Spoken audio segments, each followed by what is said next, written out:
Good morning, everybody, and welcome back to The Walk. Today is Monday, July 7th, and we're up to Hebrews 7. So it's July 7, 7, and we're in Hebrews 7. There's no doubt that that is not a coincidence. So this next chapter starts with a subtitle that says, The Priestly Order of Melchizedek.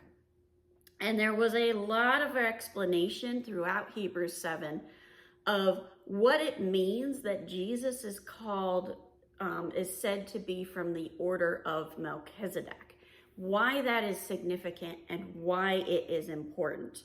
I found a lot of really cool pieces of information. I'm really excited to share it with you. But we're going to start with the Cultural Study Bible, and this note is for verses 1 through 10. Now, the last several weeks we've been talking about Psalm 110 verse 4, which says, I have made you a priest in the order of Melchizedek. That's quoted in Hebrews, and we've been going over that over and over again. So this is what it says from the Cultural Study Bible. Psalm 110 is cited in chapter 6, verse 20, declares that the exalted king is in the order of Melchizedek. The author of Hebrews must now examine the psalm's source, which is Genesis, to elaborate what that comparison entails. The writer uses interpretive techniques common among early Jewish interpreters and even some conclusions common among them to show how Jesus, the exalted king, is a greater priest than those of the Levitical priesthood in chapter 7, verses 1 through 2. The author here summarizes information from Genesis 14, verses 17 to 24. Now, as we go into this, they've got to explain where did this Melchizedek person come from? And that's where that's going to be explained in this chapter. So verse 1 says, For this Melchizedek, king of Salem, priest of the Most High God, met Abraham returning from the slaughter of the kings and blessed him. All right, so Abraham had been on this excursion and had slaughtered a bunch of kings. And that's where he encountered Melchizedek. Now, Melchizedek was the king of Salem. Salem is another word for Jerusalem. If you take off the Jeru, you have Salem, Jerusalem. Okay, and he was already a high priest of God.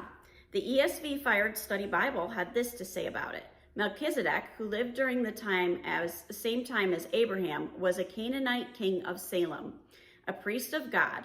Abraham paid tithes, a 10th portion, to him and was blessed by him. The author of Hebrews considered Melchizedek to be a type of Jesus Christ in that he fulfilled the unique dual role of both priest and king. So we are not saying that Melchizedek was Jesus. What we are saying is that they're similar in the fact that they came from different tribes and than the Levitical priests, and that they were both a king and a priest. That was a unique role. Verse 2. And to him, Abraham apportioned a 10th of everything. He is first, by translation of his name, King of Righteousness, and then he is also King of Salem. That is, King of Peace. So this Melchizedek is not just the king of Jerusalem. He was the King of Righteousness, and he was also the King of Peace. Cultural Study Bible said this about giving a 10th of everything. Tithing was practiced both in some ancient Near Eastern and Greco-Roman settings. Melchizedek means king of righteousness. King of Salem means king of peace. So he's the king of this city called Salem, which means king of peace, and his name means king of righteousness. That's where that's coming in. The author of Hebrews may appeal here to ideas already possibly known to his audience.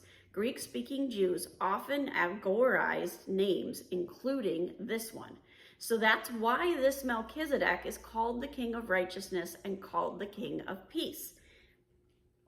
Verse 3.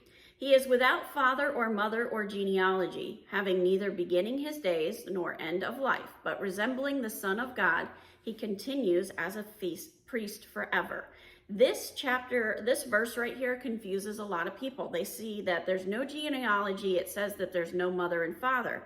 What I found as I dug into this was that What's actually happening here is that they just didn't put the genealogy in the Bible. It wasn't written down. And because it wasn't written down, it says that there's no father and mother. It's not that he didn't have a father and mother. It's just that it's not written down. Verse 4, see how great this man was, to whom Abraham, the patriarch, gave a tenth of the spoils. So now Abraham was in a position where he was recognizing Melchizedek's authority, Melchizedek's position, and he gave him a tenth. And we're called to give a tenth. Most of us probably give a tenth to the church that we're active in, because that tithe is an important part of giving back to God. But you're not actually giving it to your church. You're giving it to God, and that church is distributing it and being the steward of it.